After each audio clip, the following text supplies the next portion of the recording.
नमस्ते। आज हम आदतों के विज्ञान के बारे में बात करेंगे। जानेंगे कि अच्छी आदतें बनती कैसे हैं और बुरी आदतों से छुटकारा कैसे पाया जाए। क्योंकि सच तो ये है कि हमारी आदतें ही वो अदृश्य ताकतें हैं जो हर पल हमारी जिंदगी को एक शक्ल दे रही होती हैं। तो चलिए एक सवाल से शुरू करते हैं। हमारे हर दिन को, हमारी रोजमर्रा की जिंदगी को असल में कौन कंट्रोल कर रहा है? क्या ये हमारे सोचे समझे फैसले हैं या फिर कोई और ही चीज है जो हमें चला रही है? और इसका जवाब शायद थोड़ा चौंकाने वाला है। 40%। जी हाँ, ड्यूक यूनिवर्सिटी की एक रिसर्च बताती है कि हमारे रोज के करीब 40% काम सचेत फैसले नहीं बल्कि हमारी आदतें होती हैं। मतलब हम अपना लगभग आधा दिन ऑटो पायलट मोड पर जी रहे होते हैं। और ये बात इस पूरी कहानी का निचोड़ है। हम वही बन जाते हैं जो हम बार बार करते हैं। हमारी आदतें ही तो हैं जो मिलकर हमारा किरदार बनाती हैं, हमारी कामयाबी और नाकामयाबी की वजह बनती हैं। तो चलिए सबसे पहले इसी ऑटो पायलट मोड को थोड़ा और समझते हैं। देखते हैं कि वो कौन सी अनजानी ताकतें हैं जो असल में हमारे दिन चला रही हैं। जरा सोचकर देखिए, सुबह उठते ही ब्रश करना या फिर आदतन फोन उठाकर स्क्रॉल करने लगना, सुबह टहलने जाना, ये सब क्या है आखिर? ये सब हमारी अनजानी आदतें ही तो हैं। हम में से हर कोई अच्छी या बुरी आदतों का एक चलता फिरता कलेक्शन ही तो है। अब आते हैं दूसरे हिस्से पर, दिमाग का चालाक शॉर्टकट। सवाल ये है कि हमारा दिमाग आदतें बनाना इतना पसंद क्यों करता है? इसका एक बहुत ही दिलचस्प बायोलॉजिकल कारण है। इसका जवाब है हमारे दिमाग का ये हिस्सा, बेसल गैंग्लिया। इसे आप दिमाग का आदत सेंटर भी कह सकते हैं। जब भी कोई काम बार बार किया जाता है तो बेसल गैंग्लिया उसे सीखकर ऑटोमेट कर देता है। और ऐसा वो क्यों करता है? ताकि दिमाग की एनर्जी बच सके। तो दिमाग का गोल बहुत सिंपल है, एनर्जी बचाओ। आदतों के जरिए वो छोटे मोटे फैसलों की झंझट से बच जाता है ताकि अपनी कीमती मेंटल एनर्जी को मुश्किल प्रॉब्लम सॉल्व करने या कुछ नया सोचने जैसे बड़े कामों में लगा सके।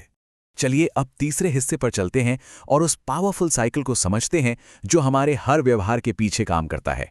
इसे कहते हैं 3 पार्ट हैबिट लूप। चार्ल्स डुहिग अपनी किताब में बताते हैं कि हर आदत का एक 3 हिस्सों वाला साइकिल होता है। पहला है क्यू, यानी कोई ट्रिगर या इशारा। दूसरा है रूटीन, यानी वो काम जो हम करते हैं। और तीसरा है रिवॉर्ड, यानी वो इनाम जो इस आदत को और पक्का कर देता है। इसको ना एक उदाहरण से समझते हैं। मान लीजिए क्यू है भूख लगना। रूटीन क्या होगा? सामने चिप्स का पैकेट दिखा, उसे खोला और खा लिया। और रिवॉर्ड, दिमाग को तुरंत एक सेटिस्फैक्शन मिलता है जिससे भूख और चिप्स के बीच का कनेक्शन और भी मजबूत हो जाता है। और यहीं से बात थोड़ी मुश्किल हो जाती है। एक बार आदत बन गई तो ये सिर्फ एक मनोवैज्ञानिक चीज नहीं रहती, बल्कि डोपामाइन से चलने वाली एक केमिकल प्रक्रिया बन जाती है। इसीलिए आदतें तोड़ना सिर्फ विल पावर की लड़ाई नहीं है, ये हमारे दिमाग की केमिस्ट्री से लड़ने जैसा है। तो अब सबसे जरूरी सवाल पर आते हैं, इस कोड को फिर से कैसे लिखें? चौथा खंड इसी बारे में है। आइए कंट्रोल वापस पाने के लिए एक प्रैक्टिकल तरीके को समझते हैं। अगर हमें अपनी आदतें बदलनी हैं तो हमें उसी 3 स्टेप वाले लूप पर ही काम करना होगा।